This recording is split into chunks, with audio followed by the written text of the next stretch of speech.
Review exercise का question number 8। Consider the set P that is equal to x such that x is equal to 5m where m belongs to natural numbers and the set Q that is equal to x such that x is equal to 2m and m belongs to natural numbers. Find P intersection Q। अच्छा, अब दो set हमारे पास दिए हुए, एक set P है और एक सेट Q है। अच्छा, P सेट जो है वो मल्टीपल्स ऑफ 5 है।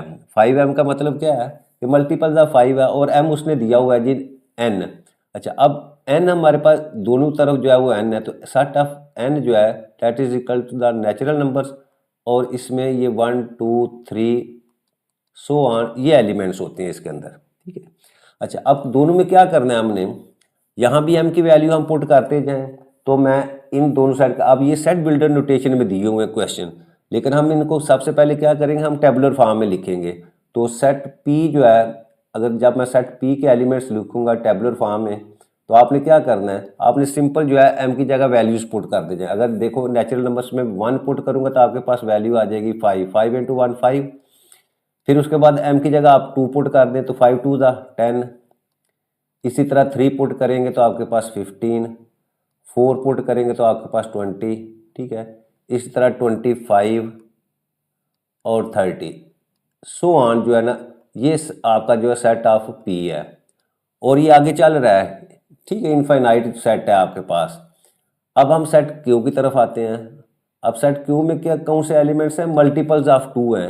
अब यहाँ भी जो है आप m की जगह वैल्यूज पुट करते जाएंगे 1 2 3, तो आपके पास सेट आ जाएगा। सबसे पहले आप m की जगह 1 पुट किया तो आपके पास एलिमेंट 2 आ जाएगा। फिर 2 पुट करेंगे तो 4, 3 पुट करेंगे 6, 4 पुट करेंगे तो 8, इसके बाद आगे 10, 10 के बाद 12, 12 के बाद 14, 16, 18, 20। ठीक है, ऐसे सो ऑन जो है वो आपके पास जो है वो सेट आ जाए और ये भी इनफाइनाइट सेट है। ठीक है, ये भी इन्फिनिट तक जो है वो आगे मूव कर रहा है। ठीक है। अच्छा, अब फाइंड हमने क्या करना है, हमने फाइंड करना है P इंटरसेक्शन Q। तो मैं लिखता हूँ यहाँ जी P इंटरसेक्शन Q। तो आप सबसे पहले आप P के एलिमेंट्स लिखें। P सेट आपके पास है जी 5, 10, 15, 20, 25, 30 सो ऑन। उसके बाद आपने इंटरसेक्शन लेना है इसका। इंटरसेक्शन के बाद Q सेट जो है उसके एलिमेंट देखें 2, 4, 6, 8, 10, 12, 14, 16, 18, 20। मैंने 20 तक लिखे हैं। ठीक है, आगे सो ऑन जो है ये सेट जाएगा। अच्छा, अब इंटरसेक्शन में क्या होता है कि दोनों के सेट को जो एलिमेंट्स कॉमन है वो सेट हमने लिखना होता है। तो अब देखिए यहाँ से ये 5 10 है तो ये मल्टीपल्स ऑफ 5 है, ये मल्टीपल्स ऑफ 2 है। तो अब इसमें अगर हम कॉमन एलिमेंट्स की बात करेंगे तो इसमें देखें ये 10 है तो यहाँ भी आपके पास 10 आ जाता है। उसके बाद 15 और ये 20 है तो यहाँ भी 20 आ गया। ठीक है, तो पहले हम 10 लिखते हैं, फिर इसके बाद 20 इसमें आ जाएगा। अब 20 के बाद आगे जाएंगे तो यहाँ 30 है तो इसको भी आप जो है वो मल्टीपल्स 2 में जाएंगे तो 30 आपके पास जो है वो एलिमेंट आ जाएगा। ठीक है, इस तरह सो ऑन 30 के बाद आपके पास जो है 40 आ जाएगा। ठीक है, तो ये सेट जो है जो मल्टीपल्स ऑफ 10 है तो आपके वो P इंटरसेक्शन Q के अंदर जो है वो एलिमेंट्स आ जाएंगे। तो ये हमारा जो है वो आंसर है। नेक्स्ट हमारे पास क्वेश्चन है जी, from suitable properties of union and intersection deduce the following results. अब वो कहता है कि जी आप ये प्रॉपर्टी यूनियन और इंटरसेक्शन की जो प्रॉपर्टीज़ हैं उसको आप यूज़ करके तो आपने क्या करना है, इस रिजल्ट का जो है इसका आंसर जो है वो लेके आना है। अच्छा, अब देखें इसमें जो फर्स्ट पार्ट है इसमें क्या लिखा हुआ है, A intersection A union B that is equal to A union A intersection B. अच्छा, अब हम इसको लेफ्ट हैंड साइड को मैं लेता हूँ यहाँ से। पहले मैं लिखता हूँ जी A intersection A union B that is equal to A union A intersection B. अच्छा, अब यहाँ से लेफ्ट हैंड साइड लें हम, left hand side that is equal to A intersection A union B. ठीक है, अभी पीछे वाले क्वेश्चन के अंदर हमने एक प्रॉपर्टी पढ़ी है। अच्छा, अब वो प्रॉपर्टी क्या है? अब उस प्रॉपर्टी की मदद से जो है हम यहाँ लिख सकते हैं कि जैसे मैं ये प्रॉपर्टी, क्या प्रॉपर्टी है? By distributive property of intersection over union. ये हमने पीछे अभी प्रॉपर्टी जो है वो पढ़ी है। उसमें क्या होता है कि यहाँ से आपका ए इंटरसेक्शन, ये ऊपर वाला जो आपकी लेफ्ट हैंड साइड वो बराबर किसके आ जाएगी? ए इंटरसेक्शन ए, यानी पहले ए का ए के साथ इंटरसेक्शन ये लिया, फिर उसके बाद क्या होगा? Union A intersection B. ये आपकी प्रॉपर्टी है, distributive property of intersection over union. तो इसके मुताबिक मैंने जो है आपकी इस लेफ्ट हैंड साइड को मैंने एक्सपेंड कर दिया है। अब हमें पता है कि आपका ए इंटरसेक्शन ए जो है, इसका आंसर हमेशा क्या आएगा? वो ए ही आएगा, यानी ए का ए के साथ आप इंटरसेक्शन लेंगे तो वो ए ही आता है। तो A union A intersection B. तो अब देखें यही आपकी क्या है? राइट हैंड साइड है। तो यहाँ से हम लिख सकते हैं कि left hand side is equal to right hand side. तो यहाँ से हैंस आपकी जो प्रॉपर्टी है वो प्रूव्ड हो जाती है। ठीक है, अब यहाँ साथ जो है वो आप लिखना चाहे तो यहाँ आप लिख सकते हैं कि आपकी ए इंटरसेक्शन ए जो है वो हमेशा ए के इक्वल होता है। ये प्रॉपर्टी हमने distributive property of intersection over union लगाई है, तो ये हमारा फर्स्ट पार्ट जो है वो सॉल्व। अच्छा, लेफ्ट हैंड साइड हमारे पास है जी A union A intersection B. अच्छा, अब प्रॉपर्टी क्या है? By distributive property of union over intersection. अब देखो यूनियन की इंटरसेक्शन के ऊपर हम जब प्रॉपर्टी लगाएंगे तो इसको जब मैं एक्सपेंड करता हूं तो मेरे पास क्या आ जाती है वैल्यू? वो आ जाती है जी that is equal to A union A, यानी ए का ए के साथ यूनियन लेंगे, फिर आपने इंटरसेक्शन लिखना है और फिर ए का यूनियन जो है वो बी के साथ लेंगे। अब क्या किया मैंने ये प्रॉपर्टी लगा दी है by distributive property of union over intersection. तो उसके पास मेरे पास ये एक्सप्रेशन आ गया। ठीक है, अच्छा अब देखिए हमारे पास ये अगेन वो प्रॉपर्टी है, उसमें क्या है कि अब जब ए यूनियन ए लें, यानी ए का ए के साथ यूनियन लें तो हमेशा आपका आंसर जो है वो ए आता है। तो इसका मतलब क्या हुआ कि ये वाली वैल्यू मेरे पास ए के इक्वल आ जाएगी और आगे A intersection A union B, और यही चीज़ आपकी जो है वो राइट हैंड साइड के इक्वल है। तो इसका मतलब क्या हुआ कि आपकी लेफ्ट हैंड साइड जो है that is equal to right hand side, hence जो है वो आपका रिजल्ट जो है वो प्रूव्ड हो गया। हमने क्या किया? हमने लेफ्ट हैंड साइड को लिया और लेफ्ट हैंड साइड से हमने राइट हैंड साइड को जो है वो प्रूव कर दिया। नेक्स्ट हमारे पास क्वेश्चन नंबर 10 है। If gx is equal to 7x minus 2 and sx is equal to 8x square minus 3। अच्छा, दो फंक्शन उसने दिए हुए हैं। जो पहला जो आपका लीनियर फंक्शन है, क्योंकि इसमें x की जो पावर है वो 1 है, और जो sx है वो दैट इज क्वाड्रेटिक फंक्शन। देखिए इसमें आपके वेरिएबल की पावर जो है वो 2 है। ठीक, तो ये क्वाड्रेटिक फंक्शन है और ये आपका लीनियर फंक्शन है। तो फाइंड क्या करना है? g0, g-1 और g-5/3, और इसी तरह जो है वो s फंक्शन जो है उसके लिए s1 फाइंड करना है, s की वैल्यू -9 पुट करके और s की वैल्यू 7/2 जो है वो पुट करके आपने। तो सबसे पहले मैं जो है फंक्शन gx लेता हूँ। तो लिखें जी, जो gx फंक्शन है gx that is equal to 7x minus 2। ठीक है, अच्छा अब फर्स्ट सबसे पहले हम जो है फाइंड करते हैं जी g0। अब g0 का मतलब क्या हुआ कि g के आगे जो x की वैल्यू है वहाँ आपने क्या करना है? 0 पुट कर देना है। तो मैं यहाँ लिखता हूँ put x is equal to 0 in gx function. ठीक है, उसको इसी तरह लिख देते हैं हम।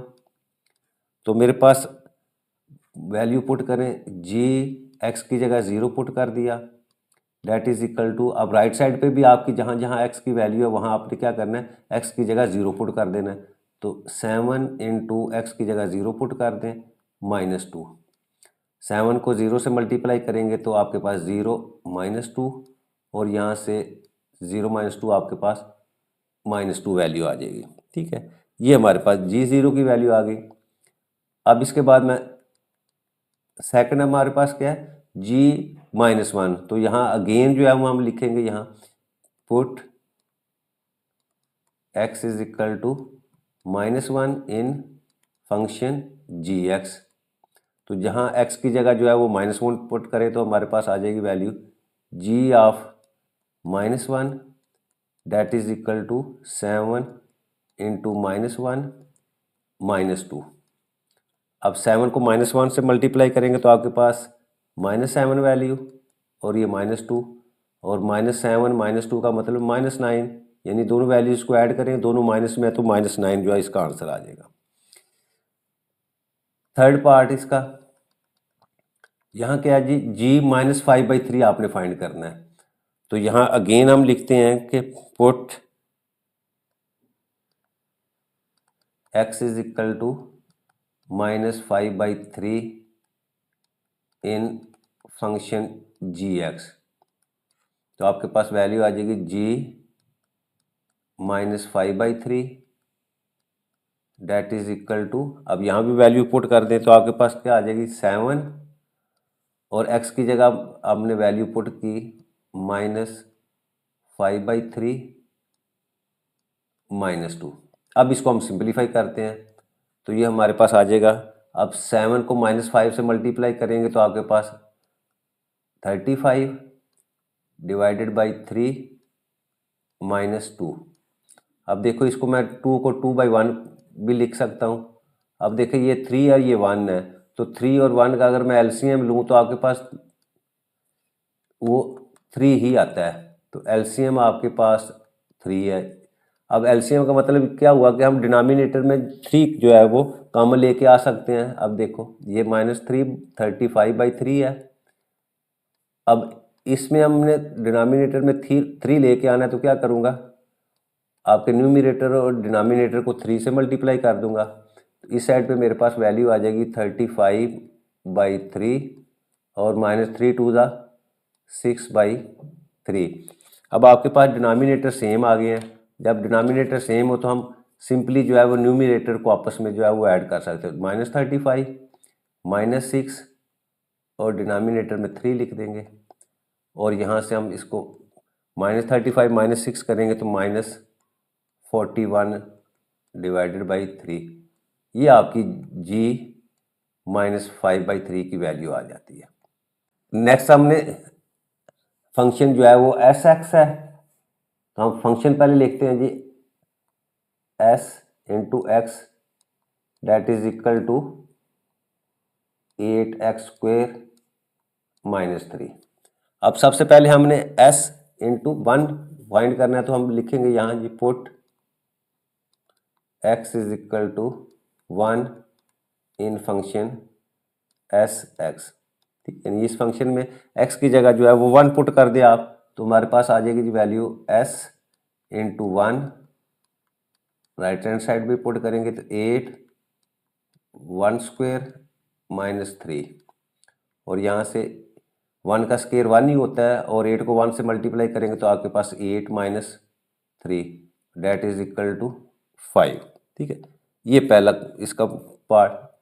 अब नेक्स्ट हमारे पास जो है वो फिफ्थ पार्ट है। ठीक है, ये फोर्थ था और फिर फिफ्थ पार्ट की तरफ। अच्छा, फिफ्थ में क्या है, s इंटू -9। तो अगेन हम लिखते हैं put x is equal to -9 in function s into x. तो आपके पास s इंटू -9 राइट साइड पे पुट करें तो 8 -9 का स्क्वायर -3,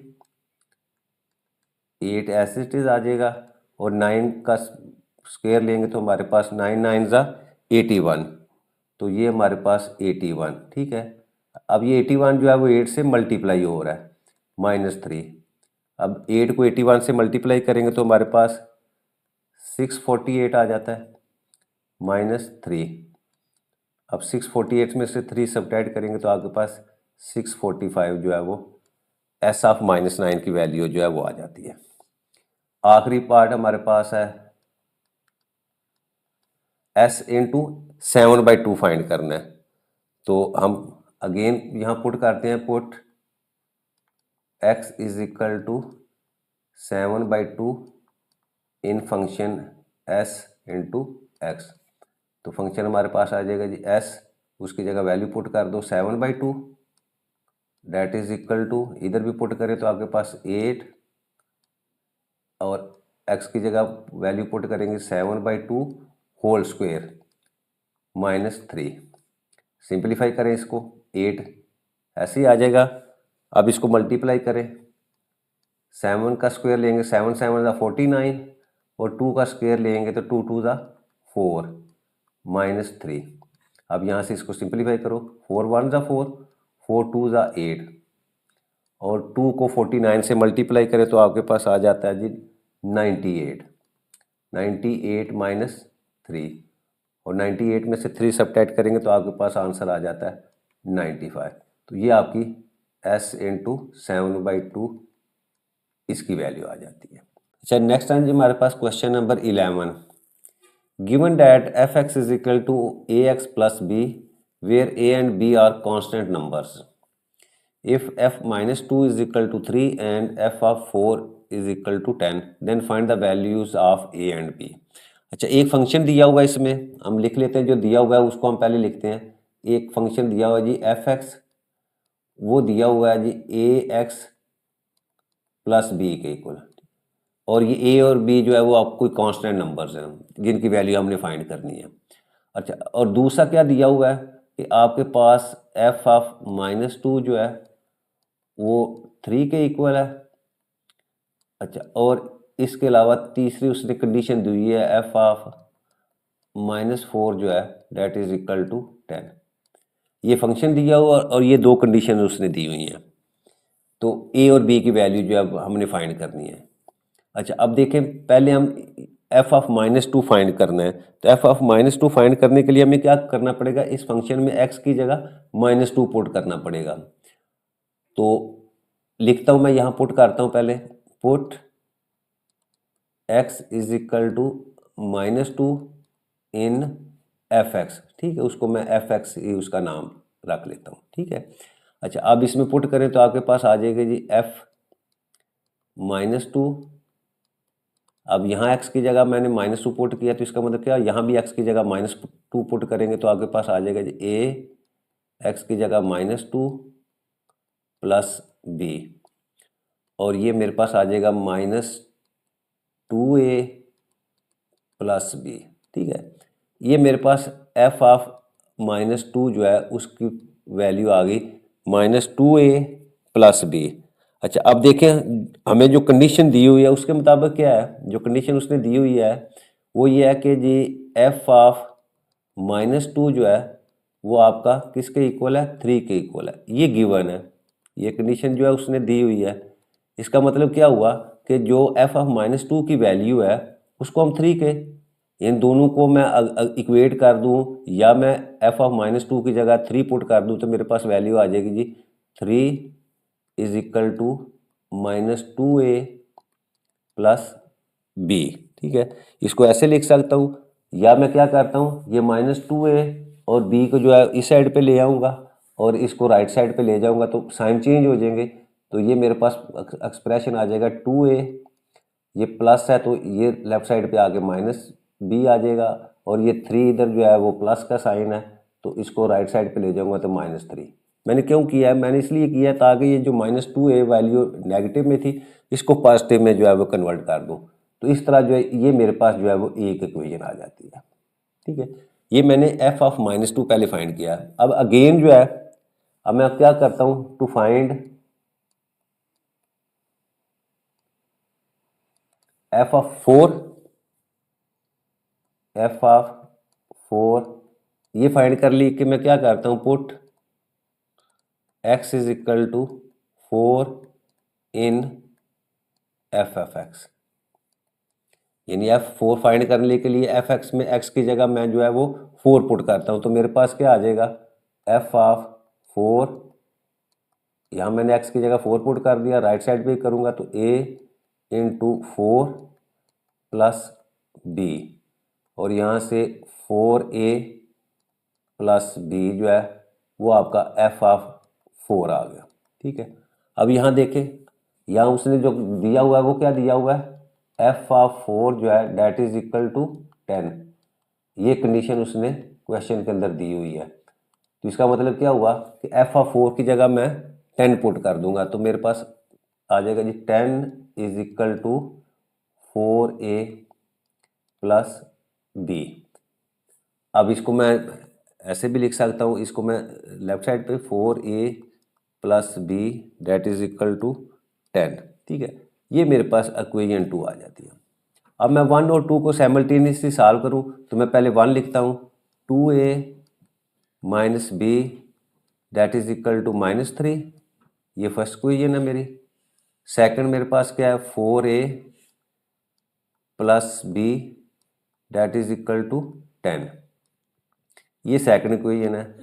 अब मैं क्या करता हूँ, अब देखो ये प्लस है ये माइनस है, तो मैं सिंपल जो है वो ऐड करता हूँ, जब 1 प्लस 2, ठीक है, यानी इक्वेशन 1 और 2 को मैं ऐड किया, या लिख सकते हैं हम एडिंग 1 एंड 2, तो ये तो बी प्लस और माइनस आपस में कैंसिल, 2a और 4a आपस में ऐड करेंगे तो 6a, राइट साइड इसको भी अब आपस में ऐड करें तो -3 प्लस 10, तो 10 में से 3 को सब्ट्रैक्ट करेंगे तो आपके पास प्लस का 7 आ जाएगा, और यहाँ से a की वैल्यू आपके पास आ जाएगी 7/6, ये a की वैल्यू तो हमारे पास आ गई।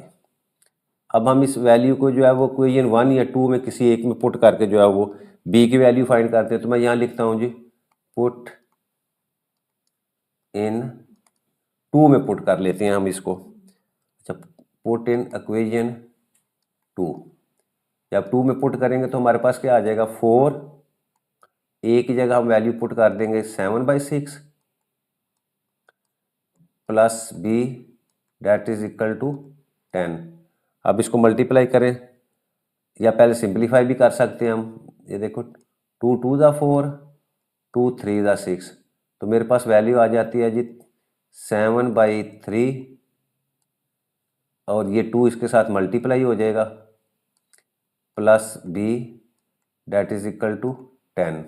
अच्छा, नेक्स्ट हमारे पास यहाँ से क्या वैल्यू आ जाएगी, 7 2 ज़ा 14, 14/3 plus b is equal to 10, और यहाँ से b की वैल्यू आ जाएगी आपके पास 10 माइनस 14/3, और इसको मैं 10 से मल्टीप्लाई करूँगा, तो 10 से मल्टीप्लाई किया तो आपके पास आंसर आ जाएगा जी 30 माइनस 14 और 3 एलसीएम हम लेंगे, और यहाँ से हमारे पास जो है वो वैल्यू 30 में से 14 सब्ट्रैक्ट करेंगे तो आपके पास 16/3 जो है ये b की वैल्यू आ जाएगी।